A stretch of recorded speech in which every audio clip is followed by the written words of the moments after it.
Hello friends, तो class 6 का जो नया किताब है सामाजिक विज्ञान, उसका हम लोग 13 चैप्टर कंप्लीट कर चुके हैं। तो आज के क्लास में हम लोग कंप्लीट करेंगे जो 14वां चैप्टर है सामाजिक विज्ञान का, उसको हम लोग कंप्लीट करेंगे। तो चलिए स्टार्ट करते हैं और इस चैप्टर में समझते हैं क्या क्या समझना है। तो चैप्टर 14 जो है आपका, वह है हमारे आसपास की आर्थिक गतिविधियां। मतलब क्या हुआ, तो देखिए आपको पहले ही बता दिए थे, इससे पहले वाला चैप्टर में आर्थिक गतिविधियां का मतलब हो गया ऐसे गतिविधि, ऐसे काम जिसमें पैसा मिलता है। तो जिस काम में पैसा मिलता है, जिस काम को करने से पैसा मिलता है, उस काम को, उस गतिविधि को हम लोग बोलते हैं आर्थिक गतिविधियां। ठीक है, अब हम लोग आसपास देखेंगे कि कौन कौन सा काम हम लोग करते हैं और कैसे पैसा मिलता है। तो चलिए इसको हम लोग समझते हैं। तो सबसे पहले हम लोग समझ गए, जिन गतिविधियों में मौद्रिक मूल्य मतलब धन अर्जित होता है वे आर्थिक गतिविधियां कहलाती हैं। तो ऐसी गतिविधियां, ऐसे काम जिनको करने से धन प्राप्त होता है, धन अर्जित होता है, वैसे काम को, वैसे गतिविधियां को हम लोग बोलेंगे, क्या बोलेंगे, उसको हम लोग बोलेंगे आर्थिक गतिविधियां। याद रखिएगा, आर्थिक गतिविधियां। जैसे हम लोग बोलते हैं ना, कि भाई मेरा आर्थिक स्थिति सही नहीं है। आर्थिक स्थिति मतलब पैसा का मामला में थोड़ा सा हम कमजोर हैं ना। तो बोलता नहीं मेरा आर्थिक स्थिति ठीक ठाक है, मतलब मेरे पास ठीक ठाक पैसा है। तो आर्थिक का मतलब समझिएगा, धन से वो बात कर रहा है। मेरा आर्थिक स्थिति गड़बड़ है, मतलब उसके पास धन की कमी है। मेरा आर्थिक स्थिति ठीक ठाक है, मतलब उसके पास धन ठीक ठाक है। तो आर्थिक मतलब समझिएगा पैसा। तो आर्थिक गतिविधियां का मतलब हो गया वह काम, वह गतिविधि जिसको करने से पैसा मिलता है, धन मिलता है। वैसे गतिविधि को, वैसे काम को हम लोग क्या बोलेंगे, आर्थिक गतिविधि। क्या बोलेंगे, आर्थिक गतिविधि। अब देखिए, जो कौटिल्य थे, जिनको चाणक्य भी हम लोग बोलते हैं ना, वो बहुत बड़े अर्थशास्त्री थे अपने जमाने के। ठीक है, और इन्होंने कहा आर्थिक गतिविधि से ही समृद्धि आती है।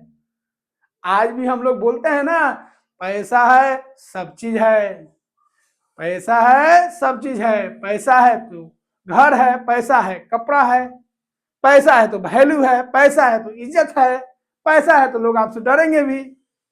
बात समझे, पैसा है तो सारा चीज है। पैसा है समाज में इज्जत होगा, घर का लोग भी आपका इज्जत करेगा, और पैसा नहीं है तो कुछ नहीं है। तो इन्होंने भी कहा था पैसा से ही, ठीक है,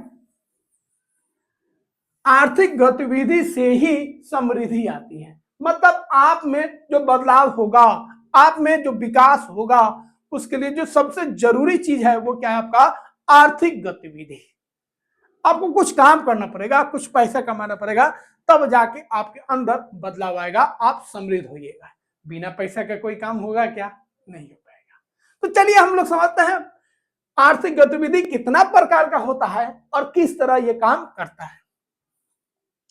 अब देखिए, पहले के समय अगर हम बात करेंगे, पहले क्या था अभी क्या है, तो पहले अगर हम लोग बात करेंगे ना, 2000 सन में अगर हम बात करेंगे, 1995 में बात करेंगे, तो उस समय अगर आप देखेगा, या उससे पहले भी अगर आप देखेगा, तो अधिकतर जगह क्या होता था, लोग कृषि पर निर्भर रहते थे, पशुपालन करते थे। आज भी होता है, कृषि आज भी होता है, पशुपालन आज भी होता है, लेकिन कम होता है।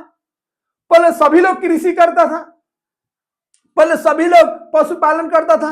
तो ये जो कृषि है और पशुपालन है अब कम हो गया, लेकिन लोग करते थे। मिट्टी का बर्तन बनाना, कपड़ा बुनाई करना, लोहार होता था ना, धोबी लोग होते थे जो कपड़ा साफ करते थे, नाई लोग होते थे। मतलब हर एक तरह का गांव में एक सिस्टम था ना, पहले ऐसा होता था। लेकिन धीरे धीरे धीरे धीरे समय बदलता गया और जमाना बदल गया। अब जो नया युग है उसमें आप देखिएगा, मोबाइल है, कंप्यूटर है, ड्रोन है, बैंक है, होटल है, स्कूल है, बड़ा बड़ा गाड़ी है, ठीक है, और बहुत बड़ा बड़ा सॉफ्टवेयर है, बड़ा बड़ा मशीन है, बड़ा बड़ा फैक्ट्री है। तो पहले अगर हम बात करेंगे भैया, तो कृषि था, ठीक है, पशुपालन था, मिट्टी के बर्तन बनते थे, सारा चीज को खेत में उगाया जाता था, ना, और वहां से हम लोग उसका इस्तेमाल करते थे ना। लोहार भी होते थे जिनसे हम लोग लोहा का अलग अलग आकार देके अलग अलग चीज को बनवाते थे।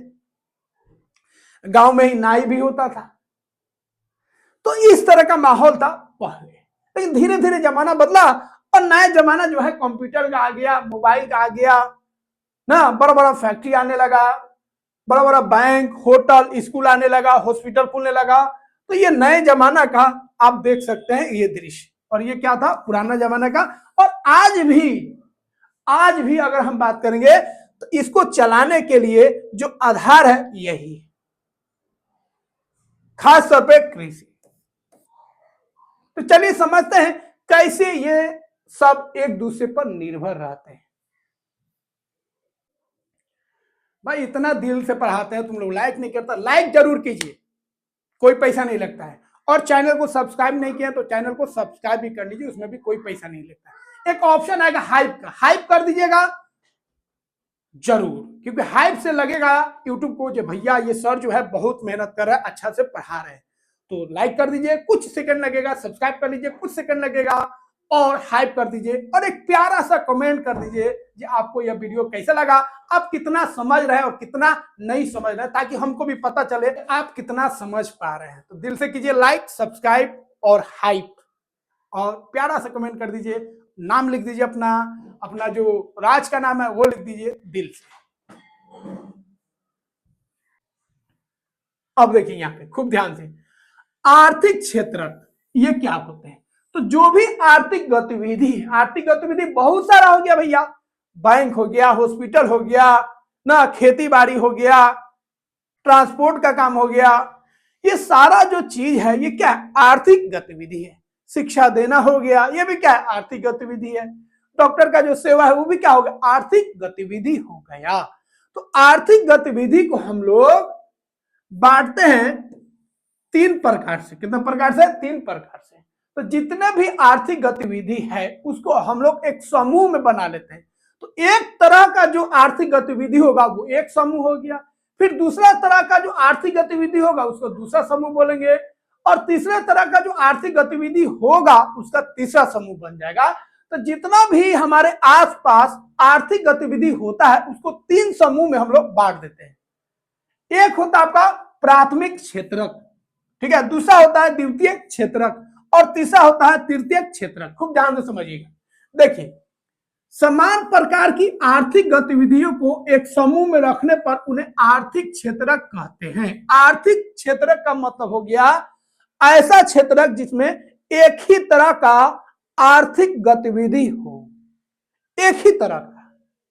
तो जब एक तरह का आर्थिक गतिविधि होगा तो उसको हम लोग बोलेंगे आर्थिक क्षेत्र। याद रखिएगा, आर्थिक क्षेत्र मतलब एक ही तरह का उसमें क्या हो, आर्थिक गतिविधि हो। अब ये आर्थिक क्षेत्रक जो है तीन प्रकार का, एक होगा प्राथमिक क्षेत्रक, एक होगा आपका द्वितीय क्षेत्रक, और एक तीसरा होगा तृतीय क्षेत्रक।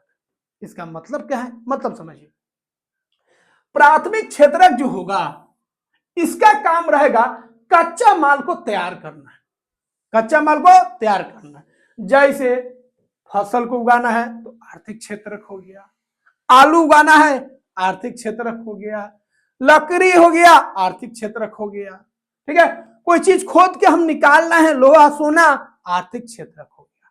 तो आर्थिक क्षेत्रक मतलब कच्चा माल जो हम प्रकृति से निकाले हैं, जो प्रकृति ने हमें दिया है, उस कच्चे माल को हम लोग बोलेंगे, उस कच्चे संसाधन को हम लोग बोलेंगे प्राथमिक क्षेत्रक। इसमें एकदम प्योर फॉर्म में मिल गया। अब हम क्या किए, लकड़ी को निकाले, काटे, और उसको छेल छाल के पॉलिश वॉलिश करके रंग ओंग के उसको कुर्सी बना दिए, पलंग बना दिए, टेबल बना दिए। तो इस चीज को हम लोग बोलेंगे द्वितीय क्षेत्रक। तो प्राथमिक क्षेत्रक का काम है कच्चा माल देना, लकड़ी देना, फसल देना ना, ये सारा चीज देना, लोहा देना, अल्युमिनियम देना। द्वितीय क्षेत्रक का काम है उसको सोट साट के, रंग ओंग के उसको एक नया रूप दे देना, ठीक है, उसको एक नया रूप दे देना। तो ये काम हो गया द्वितीय क्षेत्रक का। जैसे आलू हम उगाए तो प्राथमिक क्षेत्रक, आलू से चिप्स बन गया तो चिप्स जो है वो आपका क्या हो गया, द्वितीय क्षेत्रक। अब हम उसको बेचेंगे, क्या करेंगे, अब बेचेंगे भाई। पहला कच्चा माल तैयार हुआ, दूसरा कच्चा माल को हम लोग अलग अलग रूप दे दिए, तीसरा अब उसको बेचना है। क्या करना है, बेचना है।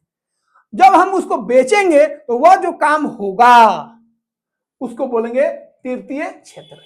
क्या बोलेंगे, तृतीय क्षेत्रक। तो तृतीय क्षेत्रक में क्या होगा, सेवा देना होगा, कुछ बेचना होगा।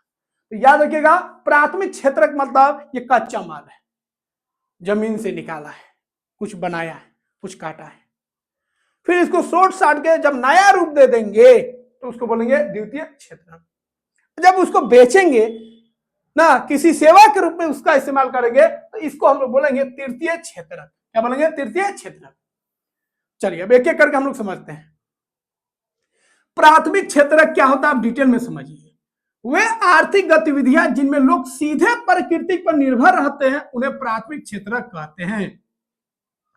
वह क्षेत्रक जिसमें लोग सीधे प्राकृतिक से प्राप्त करते हैं, बनाते नहीं है, सीधा प्रकृति से प्राप्त करते हैं, वैसे क्षेत्रक को हम लोग बोलेंगे प्राथमिक क्षेत्रक। क्या बोलेंगे, प्राथमिक क्षेत्रक। मतलब प्राथमिक क्षेत्रक मतलब याद रखिएगा कच्चा माल, जो कच्चा माल होता है उसको बोलेंगे। विशेषता क्या है, प्राकृतिक संसाधन का सीधा उपयोग होता है, कच्चे माल का उत्पादन। याद रखिएगा, कच्चा माल का उत्पादन, जैसे खेती हो गया, कृषि जिसको बोलते हैं, मछली पालन हो गया, पशुपालन हो गया, ठीक है, वन हो गया, खनन हो गया, खोद के हम कोयला निकाल रहे हैं, लोहा निकाल रहे हैं, सिल्वर निकाल रहे हैं, ये सारा जो आप देख रहे हैं गतिविधि, आर्थिक गतिविधि, ये सारे आर्थिक गतिविधि किसमें आएगा, प्राथमिक क्षेत्रक में आएगा। याद रखिएगा, यही देश का या किसी भी समाज का सबसे मजबूत और सबसे मेन यही होता है। ये जिस देश में मजबूत होगा, अच्छा होगा, तो द्वितीयक भी अच्छा होगा, तृतीयक भी अच्छा होगा। तो कच्चा माल ही नहीं रहेगा भैया तो कैसे आप आगे बढ़िएगा। जब एक ही नहीं रहेगा तो फिर चीनी और मीठा कहां से बनाएगा, जब आलू ही नहीं रहेगा तो चिप्स कहां से बनाएगा, जब कोयला ही नहीं रहेगा तो किसी चीज को कैसे चलाएगा, फसल ही नहीं रहेगा तो फिर खाएगा क्या। तो ये सबसे मूल आपका है, याद रखिएगा, सबसे मेन है, सबसे मूल है। इसी से कोई देश चलता है, कोई देश जो है इसी पे टिका रहता है। मछली पालन नहीं होगा तो फिर मीट मछली कैसे खाएगा, पशुपालन नहीं होगा तो फिर मीट मछली कैसे खाएगा, दूध कैसे मिलेगा, समझे। वन अगर नहीं होगा तो फिर जानवर कहां रहेंगे, अगर खनन नहीं होगा तो लोहा हम कैसे प्राप्त करेंगे, चांदी हम कैसे प्राप्त करेंगे, सोना हम कैसे प्राप्त करेंगे। तो ये जो चीज आप यहाँ पे देख रहे हैं, कृषि हो गया, मछली पालन हो गया, पशुपालन हो गया, वन हो गया, खनन हो गया, ये सभी किस में आएगा, प्राथमिक क्षेत्रक में आएगा। सबसे मूल कच्चा माल याद रखिएगा, प्राथमिक क्षेत्रक मतलब याद रखना है कच्चा माल। तो जो भी कच्चा माल है वो किस में आएगा, प्राथमिक क्षेत्रक में आएगा। क्लियर है,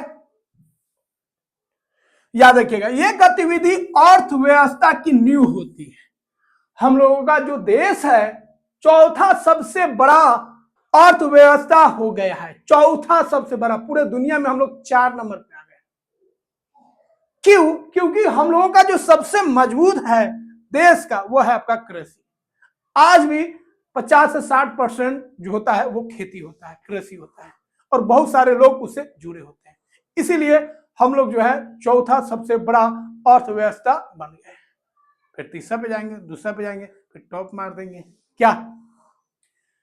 तो ये गतिविधि जो है आर्थिक क्षेत्रक वाला या अर्थव्यवस्था का नींव होता है। याद रखिए, जितना मजबूत होगा वो देश उतना ही मजबूत होगा, आगे बढ़ेगा। क्योंकि इसके पास भाई कच्चा माल है, और कच्चा माल होगा तभी तक कोई चीज तू बनाएगा। अगर कृषि नहीं होगा, खेती नहीं करेगा तो खाएगा क्या। मछली अगर पालन नहीं होगा तो फिर मीट मछली कैसे खाएगा, पशुपालन नहीं होगा तो फिर दूध अंडा कहां से मिलेगा, ठीक है। वन नहीं होगा तो फिर जानवर कहां रहेगा, खनन नहीं करेगा भाई ना, जमीन के नीचे कुछ हिले नहीं है। जिस देश में देखो जहां पे जमीन के नीचे सोना चांदी है, अल्युमिनियम है, ठीक है, वो देश धनी है। तो हम लोग के देश में सारा चीज है। अगला देखिए द्वितीय क्षेत्रक। द्वितीय क्षेत्रक मतलब याद रखिएगा यह क्या करेगा, कच्चा माल को सोट साट के एक नया रूप दे देगा। ये क्या करेगा भाई, कच्चा माल को, जो कच्चा माल था ना प्राथमिक वाला, कच्चा माल को सोट साट के, याद रखिएगा, सोट साट के नया रूप दे देता है, नया रूप दे देता है, नया रूप बना देता है। जो कच्चा माल है उसको सोट साट के, रंग वोंग के, तोड़ ताड़ के उसको नया रूप दे देता है। ठीक है, तो वे गतिविधियां जिनमें प्राथमिक क्षेत्रक से प्राप्त कच्चे माल को उपयोगी वस्तुओं में बदला जाता है।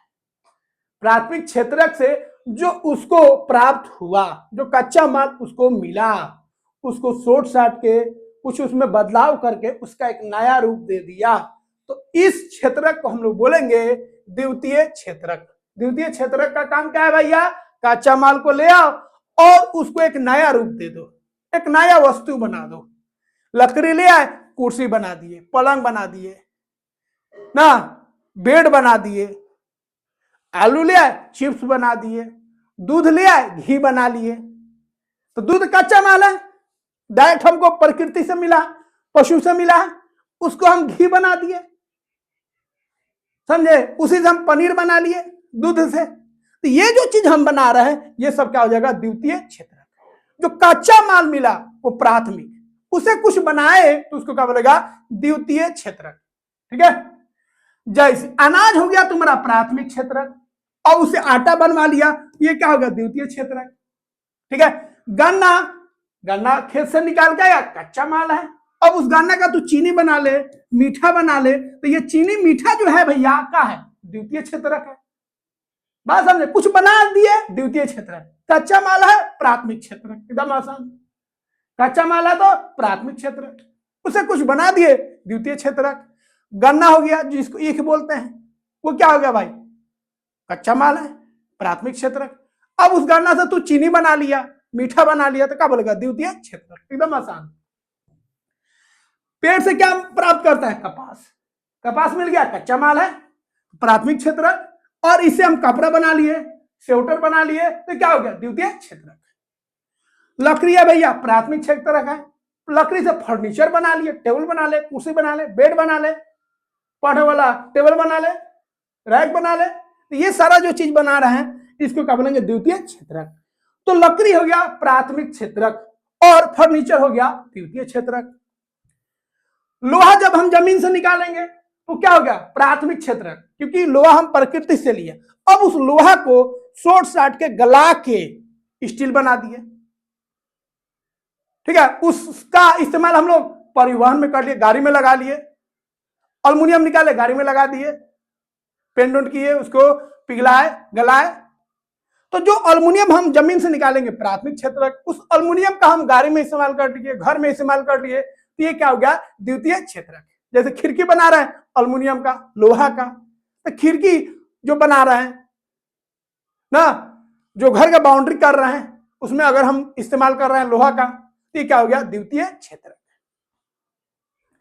तो यहां पे क्या होता है भाई, यहां पे मूल संवर्धन होता है। जो कच्चा माल है उसका मूल को हम लोग बढ़ा देते हैं, तो मूल को बढ़ाने का जो प्रक्रिया होता है उसी को बोलते हैं मूल संवर्धन। जो पहले आपको बता दें, मूल संवर्धन मतलब उसका मूल आप बढ़ा दिए। जैसे लकड़ी आप खरीद के आए तो लकड़ी तो सस्ता मिलेगा, लेकिन उसी को अगर आप सोट साट के, काट छाट के कुर्सी बना दिए, बेड बना दिए, अब उसका वैल्यू बढ़ गया कि नहीं, 5,000 में लकड़ी ले आए, अब उस लकड़ी को काट छाट के आप कुर्सी बना दिए, बेड बना दिए, सोफा बना दिए, तब 10,000 का, 20,000 का, 30,000 का हो गया।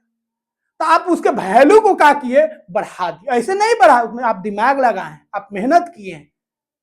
तो कच्चा माल को हम लोग क्या करते हैं, अपना दिमाग लगा के अपने मेहनत से उसका रूप को बदल देते हैं, उसको ऐसा रूप दे देते हैं जिसका हम लोग इस्तेमाल करते हैं।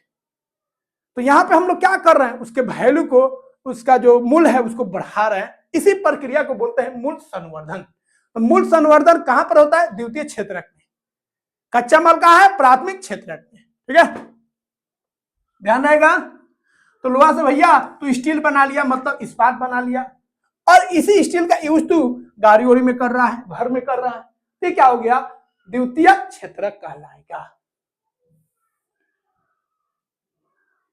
अगला है भाई तृतीयक क्षेत्रक, तृतीयक क्षेत्रक याद रखिएगा, प्राथमिक क्षेत्रक कच्चा माल, द्वितीय क्षेत्रक उसको शॉर्ट साट के बनाया।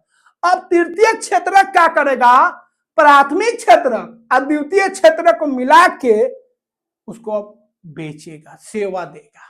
तो तृतीय क्षेत्रक का मतलब है भैया सेवा देना। अब इसको सेवा देगा तो इसको क्या मिलेगा, मेवा मिलेगा, पैसा मिलेगा। भाई कच्चा माल ले आए, प्राथमिक क्षेत्रक शॉर्ट साट के उसको कुछ बना दिए, द्वितीय क्षेत्रक। अब तीसरा काम क्या है भैया, अभी पैसा थोड़ा मिलेगा, अब हमको उसको बेचना होगा तो पैसा मिलेगा। बेचना मतलब सेवा देंगे तो पैसा मिलेगा। तो ये हो गया आपका तृतीयक क्षेत्रक, मतलब सेवा देना, और सेवा से क्या मिल जाएगा, मेवा मिल जाएगा, पैसा मिलेगा। तो वे गतिविधियां जो प्राथमिक और द्वितीयक क्षेत्रकों की सहायता करती है, ठीक है। तो प्राथमिक और द्वितीयक क्षेत्रक अगर नहीं होगा तो फिर तृतीयक क्षेत्रक का कोई मतलब ही नहीं रहेगा। तो तृतीयक क्षेत्रक जो है पूरा डिपेंड करता है किस पे, ये डिपेंड करेगा फर्स्ट और सेकंड पे। सेकंड वाला किस पे डिपेंड करेगा, फर्स्ट वाला। जब माले नहीं रहेगा भैया क्या बनाएगा, कुछ नहीं बनाएगा। घर में अगर कच्चा माल नहीं हो, सब्जी नहीं हो, फिर खाना कैसे बनेगा, चावल नहीं हो फिर कैसे बनेगा, दाल नहीं हो तो फिर दाल कैसे बनेगा।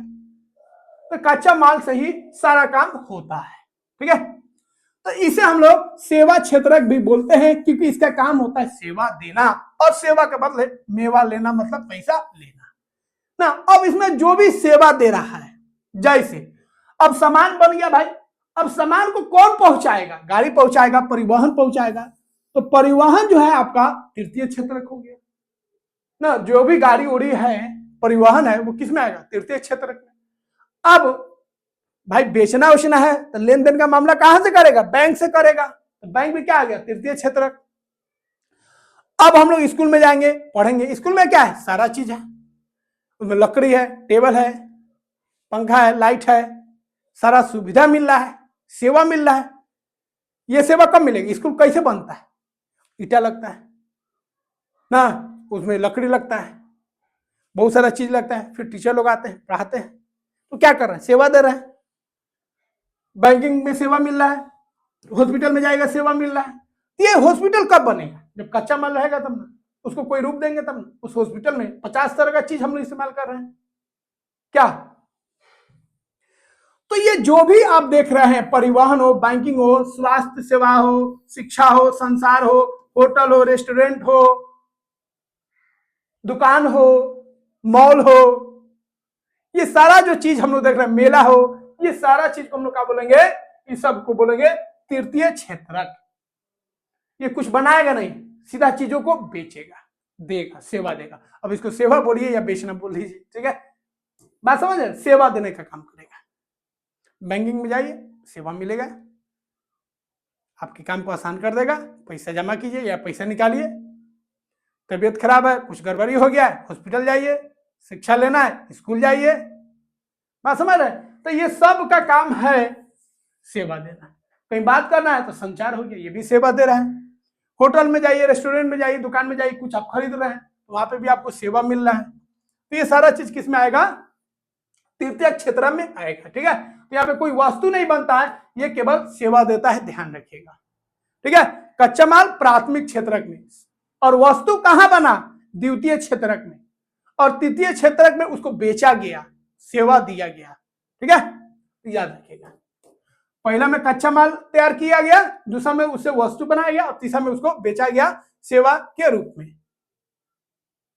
अब कहीं पे भी तू जाएगा तो बोलेगा ना, सर अब मैं आपका क्या सेवा कर सकता हूं। भाई सेवा मतलब समझ रहा है, सेवा करेगा, आपका काम करेगा, उसके बदले पैसा लेगा।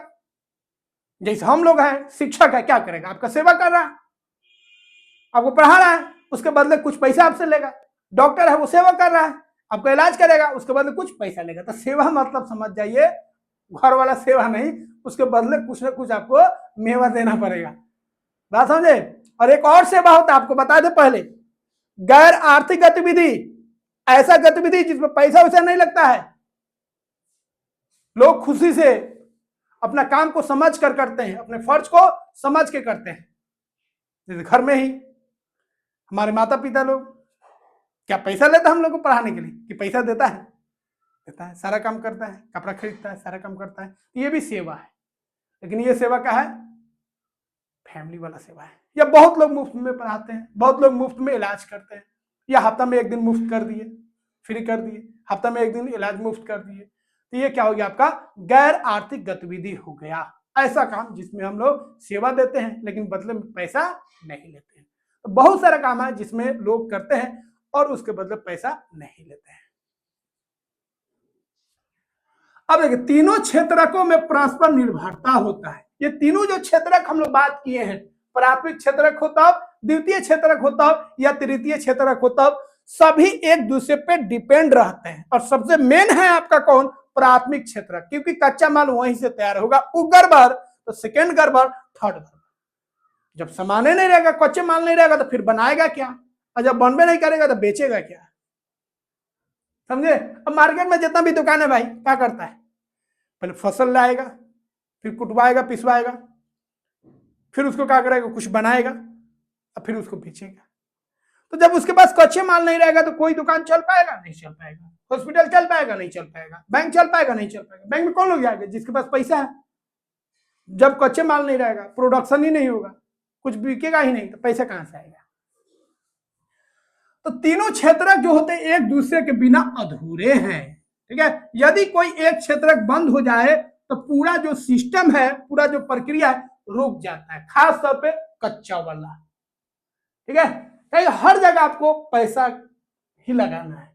कच्चा माल को निकालने में भी पैसा लगेगा, कच्चा माल को बेचने में, उसको कुछ बनाने में भी पैसा लगेगा।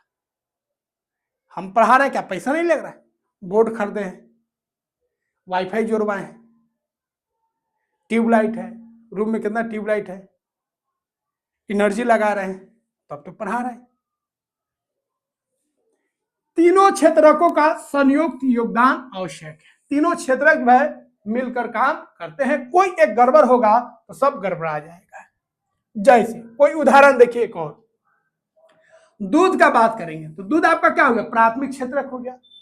अब दूध निकाले, प्राथमिक क्षेत्रक। दूध से आप घी बना लिए, मक्खन बना लिए, पनीर बना लिए, मिठाई बना लिए, तो यह क्या हो गया? द्वितीय क्षेत्रक। अब उस मिठाई को आप बेच दिए, उस मिठाई को बेच दिए, तो इसको हम लोग क्या बोलेंगे? तृतीय क्षेत्रक। या उस मिठाई को एक जगह से दूसरी जगह गाड़ी से ले गए, तो जिस गाड़ी से ले गए, जिस परिवहन से ले गए, वो क्या होगा? आपका तृतीय क्षेत्रक। यहां पे देखिए, पेड़ से आप लकड़ी प्राप्त किए, लकड़ी काट के ले आए पेड़ से, तो ये हो गया प्राथमिक क्षेत्रक, कच्चा माल है। उसको सोट साट के आप क्या किए? कागज बना लिए। क्या बना लिए? कागज बना लिए, तो कागज हो गया आपका द्वितीयक। अब उस कागज पर कुछ आप छाप लिए, कुछ उस पर लिख लाख दिए जो बेचेंगे। ठीक है? या कागजे को बेच दिए, तो ये बेचने वाला जो काम कर रहे हैं वो आपका क्या हो गया? तृतीय क्षेत्रक। ठीक है? अब हम लोग बात करेंगे सहकारिता। देखिए, सहकारिता क्या होता है? एक होता है सरकारी कार्य, मतलब जो सरकार के अधीन होता है, ऐसा काम जो सरकार चलाता है, सरकार के अंदर में रहता है, वैसे कार्य को क्या बोलेंगे? सरकारी कार्य बोलेंगे। एक होता है आपका, याद रखिए, सहकारी। क्या होता है? एक सरकारी, एक होता है सहकारी। सहकारी मतलब याद रखिएगा कि लोग बनाते हैं, सरकार द्वारा होता है और ये लोगों के द्वारा होता है। तो जब लोग आपस में मिलकर एक समूह बना लेते हैं, एक संगठन बना लेते हैं, और इसलिए बनाते हैं ताकि अपना सामान वह आसानी से बेच सके। तो अपने सामान को बेचने के लिए आसानी से जब लोग एकजुट हो जाते हैं, एक समूह बना लेते हैं, उस समूह को हम लोग बोलेंगे सहकारी। नाम में सह के रहना है, सह मतलब एक साथ। तो जब लोग एक साथ मिल जाते हैं, मिलकर काम करते हैं, और जो भी फायदा होता है उसको आपस में बांटते हैं, तो उस समूह को हम लोग बोलते हैं, उस काम को हम लोग बोलते हैं सहकारिता। क्या बोलेंगे? सहकारिता। ठीक है? तो जब लोग मिलकर काम करते हैं, चीजों को बेचते हैं, और उनसे जो मुनाफा आता है उसको आपस में बांट लेते हैं, तो इस संगठन को, इस समूह को हम लोग बोलेंगे सहकारिता। याद रखिएगा, क्या बोलेंगे? सहकारिता। क्लियर हो गया? जब लोग मिलकर काम करते हैं और फायदा बांटते हैं तो उसे सहकारिता कहते हैं। अब देखिए, मान लीजिए आपको कोई फसल बेचना है, गेहूं बेचना है। अब गेहूं बेचने के लिए आपको बड़ा पार्टी के पास जाना है। बड़ा पार्टी के बारे में आप जानिए क्या नहीं?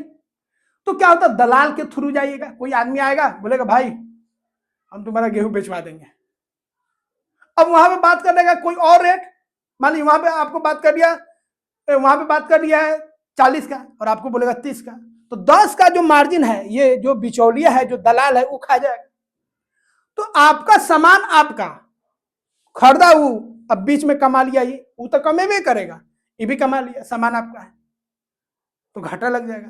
तो लोग क्या किया, जो आपस में मिल गया, ये भाई हम लोग आपस में मिल जाते हैं, 10-15 लोग जो है किसान लोग मिल जाते हैं, और हम लोग सारा गेहूं जो है जमा करेंगे, जमा कर लेंगे और एक साथ इसको ट्रक पे ला देंगे और बड़ा फैक्ट्री में या बड़ा बिजनेसमैन के पास खुद हम लोग जाएंगे और बेचेंगे, और जो फायदा होगा, जिसका जितना गेहूं होगा उतना हम लोग बांट लेंगे। तो इससे क्या होगा, फायदा हो गया, लोग मिलजुल कर काम किया, बिचौलिया का खेल खत्म हो गया, दलाल का खेल खत्म हो जाएगा और डायरेक्ट उसको फायदा मिल जाएगा। तो इससे फायदा क्या होता है, इसमें लोग जुड़ते हैं, सदस्य बनते हैं, सब मिलकर फैसला लेते हैं कि कहां बेचना है, कितना बेचना है साल में, ठीक है, सब साथ मिलकर बेचते हैं, सेवा देते हैं, और जो पैसा मिलता है वो आपस में बांट लेते हैं।